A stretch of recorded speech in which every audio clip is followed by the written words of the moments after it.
Antoine Griezmann, le champion du monde français, au cœur d'un scandale qui fait trembler le Camp Nou. Des négociations secrètes, un paiement caché de 15 millions, et maintenant, la justice espagnole qui voit des crimes partout. Si vous êtes fan du Barça, de l'Atlético ou juste passionné de foot, accrochez-vous, parce que cette affaire va vous choquer. Et vous, qu'en pensez-vous? Laissez-moi vos réactions en commentaire dès maintenant, likez si vous trouvez ça dingue et abonnez-vous pour ne rien rater des suites. Allons-y. Remontons en 2019. Antoine Griezmann est une star à l'Atlético Madrid, avec une clause libératoire fixée à 120 millions d'euros. Le FC Barcelone, sous la présidence de Josep Maria Bartomeu, veut absolument le recruter pour former un trio de feu avec Messi et Suarez. Mais voilà, selon des sources comme Mundo Deportivo et Sport, le Barça n'a pas joué franc jeu. Ils auraient contacté Griezmann en secret, des mois avant de payer la clause, sans avertir l'Atlético. Et ça, c'est strictement interdit par les règles de la FIFA. La FIFA impose que tout club intéressé par un joueur sous contrat doit d'abord notifier le club propriétaire avant tout contact direct avec le joueur ou son entourage. Sinon, c'est une violation claire, passible de sanctions lourdes. Mais l'affaire ne s'arrête pas là. Pour éviter un conflit ouvert avec les Colchoneros, qui avaient flairé l'approche illégale, le Barça aurait versé discrètement 15 millions d'euros à l'Atlético. Officiellement, ce paiement était pour un droit de préemption sur 5 jeunes joueurs madrilènes, Victor Molejo, Rodrigo Riquelme, Germán Valra, Manu Lama et Andrés Solano. Mais d'après l'enquête judiciaire en cours, ce n'était qu'un maquillage. Un accord off pour étouffer le scandale et calmer l'Atlético, qui avait porté plainte auprès de la FIFA à l'époque. Imaginez, 15 millions pour des droits sur des joueurs qui n'ont presque rien valu par la suite. Molejo et Riquelme sont restés à l'Atlético, Valra a été prêté, et les autres n'ont pas brillé au Barça.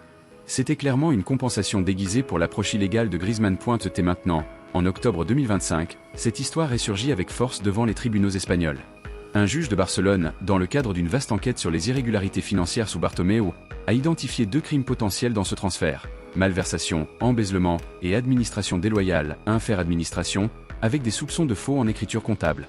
Selon des rapports de B-Soccer et Tribuna, le juge a ajouté ce dossier à une liste déjà longue de suspicions contre l'ancien président Blaugrana.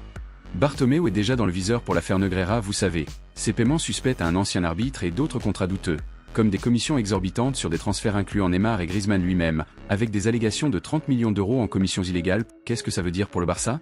Ce club légendaire, déjà en difficulté financière avec une dette massive, pourrait affronter des amendes, des sanctions sportives, voire une rétrogradation si les crimes sont prouvés.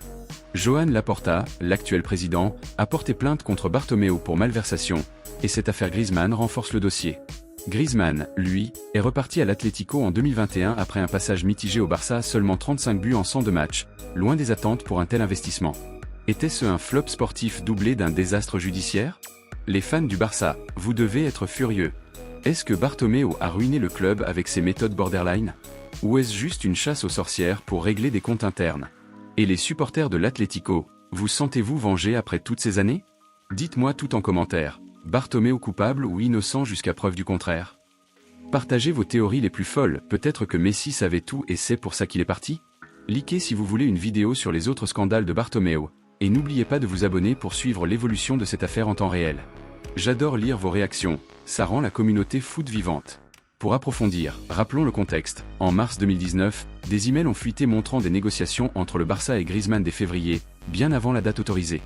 L'Atlético a exigé une compensation, et ce paiement de 15 millions a été officialisé en juillet 2019, juste après le transfert. Mais le juge voit maintenant ça comme une fraude comptable, car le Barça aurait surévalué ses droits de préemption pour justifier la dépense. Et avec les récentes révélations d'octobre 2025, rapportées par Yahoo Sport et MSN, le dossier s'épaissit. Le juge serre la vis à Bartomeu, accusé d'avoir dilapidé les fonds du club. Cette affaire illustre les dérives du foot business. Clauses libératoires astronomiques, négociations souterraines, et clubs qui se couvrent mutuellement pour éviter les sanctions. La FIFA et l'UEFA doivent-elles durcir les règles? Ou est-ce le prix à payer pour des transferts spectaculaires? Vous, les spectateurs, vous êtes les juges ultimes. Commentez, plus de transparence dans le foot. Si vous avez des infos exclusives ou des théories, partagez-les, je les lirai tous et peut-être en ferai une vidéo récap de vos meilleures réactions. En conclusion, le transfert de Griezmann, censé être un coup de maître, pourrait devenir le symbole des excès de l'ère Bartomeu. Le Barça survivra-t-il à ce nouveau coup dur? Suivez l'actualité, et restez connectés ici pour les updates.